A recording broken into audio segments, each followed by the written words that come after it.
here in the hands of Lutfi. Especially with the Sky Piercer. We were talking about abusing the Sky Piercer on the Roger, on the Brody, but I think if you think Sky Piercer, right? Thunder Pierce definitely comes to mind. You know, there's already a Sky built there. You know, they are the Sky Kings. That's what we call them in Indonesia. And, you know, you get the Thunderclap with your ultimate. Masha fits to that, you know, Sky Piercer category so well. And I'm really interested to see how Lutfi plays this Masha, because it's so weird for Lutfi. We didn't get to see it for the most part in the regular season of MPL Indonesia, and we didn't even get to see it for the most part in the playoffs. He started picking it up after losing to Luke, you know, an opponent of his who plays the Masha a whole lot. So the fact that Lutfi, now he's added a hero that he wasn't comfortable on to his arsenal and making it a prio pick for himself, making it a power pick, it's really impressive. Well, we're going to find out here, ladies and gentlemen. Welcome to the match. It's a best of 3 between Myanmar and Indonesia to secure a slot, the first one to the grand final, of course, later on, but more so for the WEC in Riyadh for 2024. It starts here in this best of 3. We saw both lineups. We talked about it quite extensively. And once we get a look also at the emblems, I'm not sure if anything stuck out just yet. It is Ken rolling with the Impure Rage. I like the fact that Fredrin is still versatile enough to pick like 3 different emblem sets, maybe 4, you know, and kind of play around with that. Also, there's a whole lot of lethal ignitions here. Zidez is also using the Brave Smite. We've seen this plenty of times with the Ruby, and even on the other side, nothing too crazy from this. Lutfi does have the lethal ignition himself, so we'll see how this kind of new signature pick, I guess you could say, it's like a new pick in his repertoire to make work, because he's dealt with it so many times over in Indonesia against his other opponents. So it makes me really wonder too how this is going to work in the grander scheme of things, these later team fights, when we're talking about especially the Sky Piercer being built and online. And so for now, neither teams are really going to be pushing the momentum just yet. I think with these lineups for both of them, you just want to wait for the turtle. But it looks like Albert already going to go in, but just visiting, you know. I mean, really, you can't get this kill that you're looking for, but everybody needs to get these level 4s before this fight does become, before it does break out for that first turtle. So right now, we're still waiting for this last enemy minion to go ahead, and just look at the attention here. They might try to go for something, you know, try to pull like a cheeky move up top, but turtle's up. And with that, Ruby DD doesn't have the level 4 just yet, so they'll wait. Sans also waiting, so it's up to Ken. Go ahead and stall out that turtle, start it up. But look at Indonesia also getting in position here.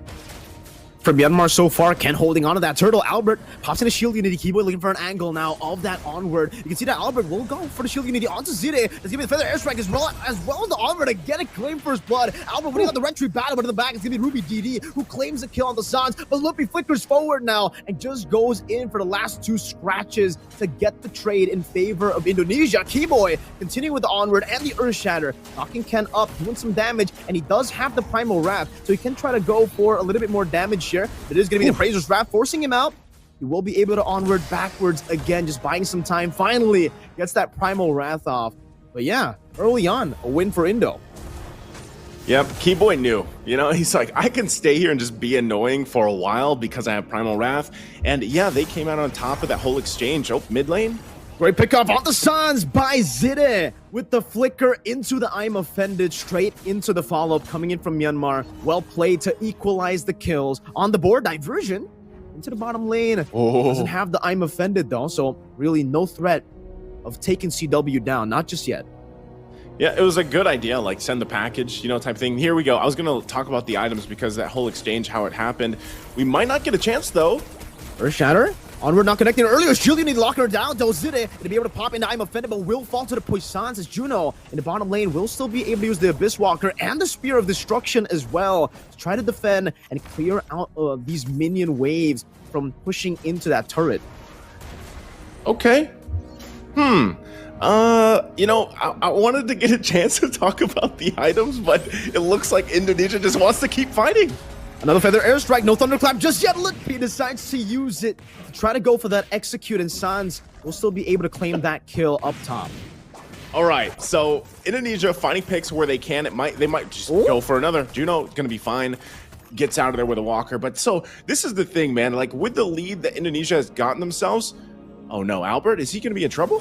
taking a whole lot of damage. A chain CC as well, but a good Earth Shatter from Keyboy now to go for the re-engage. Sans follows up as well. That's going to be a blazing duet from CW as he pops into Purify to get out of the Dispersion CC, and now goes back to the Battle Mirror image onto the turtle. Second turtle of the game, Albert on a diversion. Trying to give Ken a little bit of an angle. Spirit of Destruction, but Albert just secures it with a Retribution. CW, no Purify, going to be caught on the flanks, and Myanmar will be able to get a trade off for that turtle. It's a kill onto the gold lane.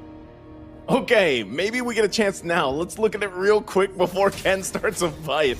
But first item's kind of falling into place already. You got a Corrosion Scythe here for Juno. He's going to need a little more time to build up because the same thing is there for CW, and he's on to his second item.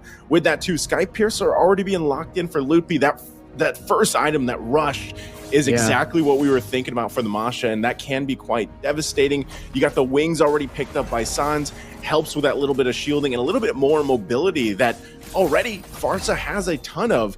So with this, you know, this early game kind of advantage that Indonesia was able to get themselves gives them this upper hand, plus the defensive items they've already locked in. Still looking to get some of these first ones locked in. Oh, Albert, this is what I'm saying. He's quite tanky, even with the Baksha. So the classic matchup between the Fredrin. What? Oh, wow, Loopy. That's the Thunderclap Pierce. We were talking about the Sky Piercer, the Thunder Pierce, we might as well call it now, with how he's able to utilize the Masha. But remember, during the rosters, you know, when we're talking, looking at the lineups, we were talking about how Ruby DD has so much more experience compared to some of the members from Indonesia, and especially his lane opponent. Lutfi's a rookie in MPL ID in Indonesia, and he just got a solo kill against a legend. Man, right now, they're just playing with these timings that they have on you know, especially the different lanes, but Loopy especially with that Sky Piercer like we were talking about, you know, and we know, hold on, Keyboy diversion? Okay, it's gonna be Keyboy caught in, and that's gonna be everything in the kitchen sink. Keyboy still able to flicker out to safety, but the Spirit of Destruction and the follow-up from Ruby DD as he flickers in will be able to catch Keyboy and take him down in the 6th minute of the game. Straight for the turtle, the final one of this game to spawn back into the Land of Dawn. Straight onto it though, it's gonna be Ken and Ruby DD. Albert is looking for an angle to perhaps go for it. Pops into Poissons, hovers over the turtle, goes in for the Retribution, but it's still gonna be Ken who wins it out in the end. And that's the first turtle on the board for Myanmar, technically. Shield Unity, Feather Airstrike, catching Zide as he flickers out with the Don't Run Wolf King. CW jumps in with the lazy duet, gets caught by Ammo offended, but will be able to take him down as he goes back towards that Battle Mirror image. Looking for the flicker only onto the wall, though, loses that 1 HP bar and gets the reset on the Thunderclap, but is not in range to go for that Thunderclap. Now another diversion. Lupi gonna be caught by the taunt again. Lupi taunted up and locked down by the Spear of Misery. Justin gets rid of him. That's gonna be a good dodge by Keyboy, sidestepping away from the Appraiser's Rattles. Now it's gonna be the re-engage coming down onto Myanmar. Ken looking for the damage, but Keyboy will out-sustain the Fredrin, and the Feather Airstrike gets popped in. The last one doesn't connect, but the flicker does! Gila Sans continuing on the Farsa. Oh my goodness. I think that's all it's going to be, is just clash after clash and team fights, because so far that's what both these teams have wanted to do. And actually, when you watch them through the group stage, and we talked about exactly how this new patch, these new items, has changed the course of the game, this is the highlight. Like, these are the ways, the play styles that these teams have. They've been known for before, and now it's even more so. And Albert gonna battle out with Ken, and it looks like they're gonna go for it. Yeah, Albert did actually steal that away. Another Feather Airstrike as well. Ruby DD gonna be knocked up by Keyboy, and just with those shields thrown out, Albert will be able to take him down. In the mid lane, Team Lutfi wanted to go for that turret. CW will be able to get the tier 2 up top for free. However, no, not for free. Juno, good maneuvers to look for trades on the map. Wow. Okay. So again, Indonesia will still hold on to the lead that they've got themselves up to this point. They are furthering it a little bit more. And even when Myanmar, they've been making actually pretty good positioning plays with Justin utilizing that diversion. It's just unfortunate because they're kind of, you know, the item disparity or the economy lack here is really what's showing in some of these skirmishes and team fights.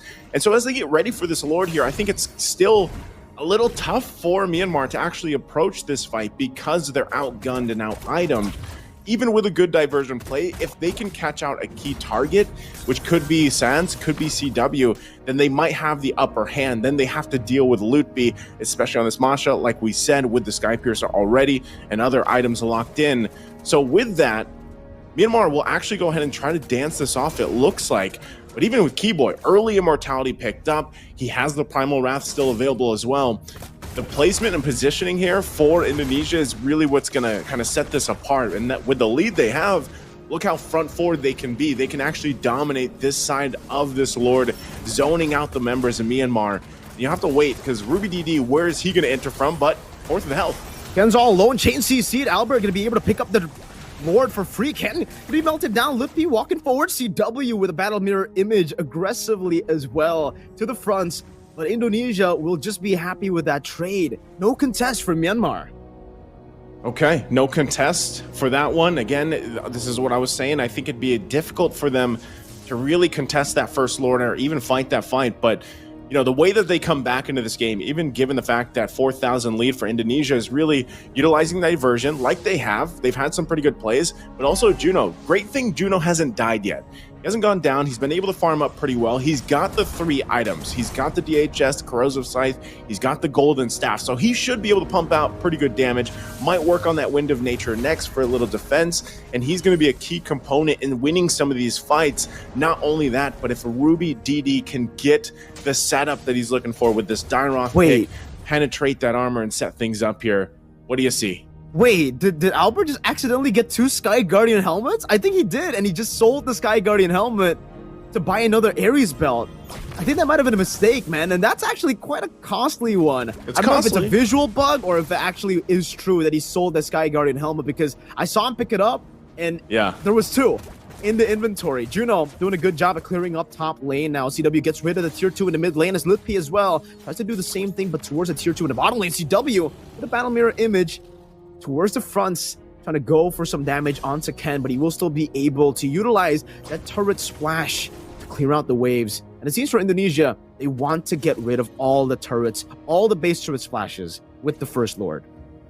Yeah, that's probably the best that they can do for now. Even with the lead that they have, they still have to respect the fact that, like I said, setup potential from Myanmar is actually pretty good, and Juno hasn't died, and because he has the 3 items that he really needs to lock in, he doesn't have to worry so much about having the Wind of Nature just yet, as long as they're on the defense. Once they start kind of pressing forward a little bit, obviously Juno's going to want some of that defensive, but he's all, right now he's, oh, hold on, Ken should be fine, gets thrown up into the air. This is all the battle for the orange, though. Okay, that's just shield unity as well. Now into the Earth Shatter as he gets the stun down. Ken will be knocked back again with the Onward. They go for a flying on the sound, but he's still able to survive right now. The Feather Airstrike popped in, but gets caught by the Petrify as they look for Justin now, who's going to be completely isolated. Lippy with another Thunderclap, and you might as well call it the Thunder Piercer, because that's what it is on the Masha. Your HP bar just disappears whenever he goes for that Thunderclap. Albert and Keyboy zoning Zide and rubydd. None of the backliners alive for Myanmar. Indonesia can go for the end right now. Battle Mirror Image, that's giving the Onward to cancel out any sort of re-engage from Zide. rubydd all alone. They're going to go straight for it. Luppy again with the Thunderclap and the Sky Piercer to assassinate rubydd to claim game number 1 for Indonesia. Man, oh man. I jokingly called it the Thunder Pierce in the draft. Turns out you're right. That was exactly what it was, bro. Like, my